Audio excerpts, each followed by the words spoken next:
qui embellit ma vie et qui la sale aussi, une femme qui tient la houle. De femmes, il sera question dans cette extra interview dont la démarche est de révéler les liens secrets qu'une personnalité entretient avec le cinéma et la série. C'est donc un homme, Albin de la Simone, qui chante la femme, celle qu'on voudrait aimer la vie entière ou au moins l'aimer bien. À l'occasion de la sortie de son 5e album, celui qui a déjà travaillé avec Vanessa Paradis et Miossec, nous avons voulu savoir qui était celui qui chante si bien la complexité des sentiments. Alors on est parti. J'ai peur. Dans ce 5e album, c'est le couple et la richesse de la complexité Ouais. homme-femme qui nourrissent votre inspiration. Je vous propose des couples de cinéma et vous allez me dire ceux qui pourraient vous inspirer une chanson. Catherine Deneuve, Marcello Mastroianni. Gina Rollins et John Cassavetes. Alain Delon et Romy Schneider. Je crois qu'ils peuvent tous avoir leur chanson. Hein. C'est quand même pas des personnages simples. On n'est pas dans les couples lisses du cinéma. On est dans le couple complexe et assez vrai, des gens qui ont vraiment parlé de la véritable complexité de la vie. Tous, je trouve. C'est ce qu'on trouve dans vos chansons. Et c'est ce qu'on trouve dans mes chansons. Donc, Gina Rollins et Cassavetes me semblent, voilà, je dirais eux. On ne parlait pas d'amour. L'amour, c'est quoi?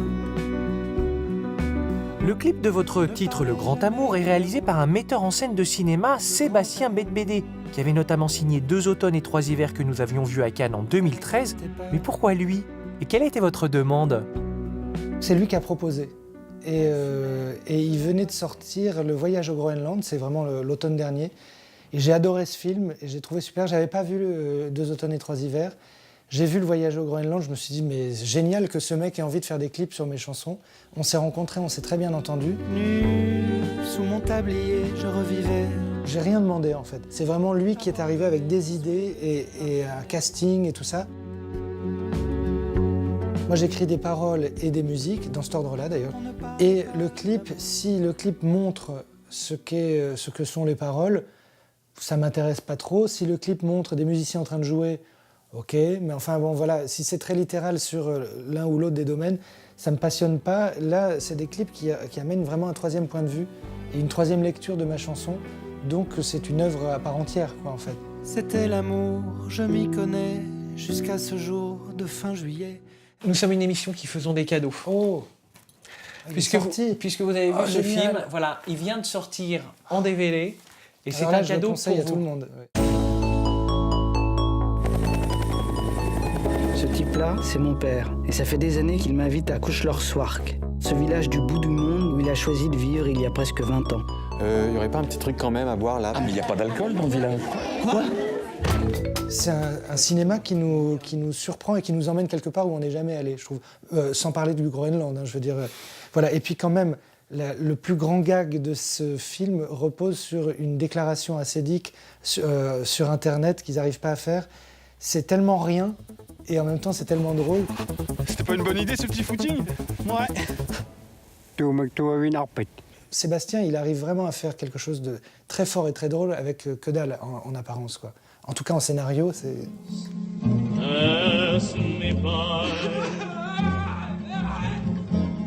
Albin, vous avez eu une collaboration avec le cinéma en composant la bande originale de Tirésia de Bertrand Bonello. Dans la mythologie grecque, Tirésia est à la fois homme et femme. D'ailleurs, où commence l'homme et où commence la femme? Est-ce que c'est ce thème qui vous a rapproché avec Bertrand? Ça, c'est il y a 15 ans. C'est il y a 15 ans, j'avais pas encore écrit une chanson, je pense, ou alors à peine.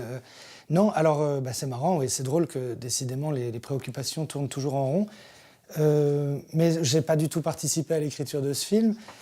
Bertrand est un copain et à l'époque je faisais de la musique. C'est la musique qui nous a rapprochés. Bertrand est très bon musicien et on faisait de la musique ensemble avec J.P. Nataf, le chanteur des Innocents, qui est un très bon ami commun. Et puis Bertrand était coincé sur une scène ou sur un passage de son film et m'a demandé de composer de la musique pour ça. Et ça s'est fait. J'ai découvert le film en vraiment. C'était un peu à la dernière minute. J'ai pas écrit toute la BO du film. J'ai écrit quelques scènes. Et j'ai adoré cette histoire qui est complètement dingue. Et ce film, je ne l'ai jamais revu. Mais j'ai un souvenir très très fort Vous l'avez pas en cadeau pour moi en DVD. Faudrait peut-être pas exagérer, Alba. Vous m'avez pris pour le Père Noël. Bah oui, un peu. Oui. Non, mais j'aimerais beaucoup le revoir. Si comme ça on spéculait Oui. sur une rencontre probable de cinéma, vers quel réalisateur ou quelle réalisatrice vous aimeriez aller? J'ai toujours énormément aimé le cinéma de David Cronenberg, par exemple. Pas tous les films, mais beaucoup. Et Howard Shore, qui fait ses musiques, il m'est arrivé souvent de rêver d'être à sa place. Mais aussi parce que j'aime les musiques qu'il fait.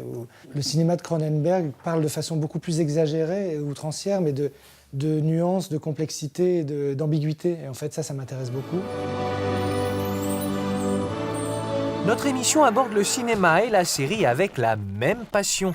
Vous connaissez ces images? Basket est une dramédie sur un clown triste créée par Louis C.K. et Zach Galifianakis. Série dans laquelle on retrouve une femme qui pose sa voix sur votre nouvel album, c'est Sabina Shuba. You must understand, I don't love you. On a compris que vous aimez beaucoup le cinéma. Vous pourriez le trahir pour des histoires en série? J'ai trahi le cinéma, j'ai trahi le livre aussi. Ouais. J'ai trahi la littérature et le cinéma par la série. Pour la série? La première série que j'ai vue, c'était Six Feet Under, et qui m'a mis une claque indélébile et qui a changé mon rapport à la mort. Et les Sopranos, j'ai adoré. C'était plus anecdotique, mais quand même, le fait d'aller si loin dans la psychologie d'un mec si complexe.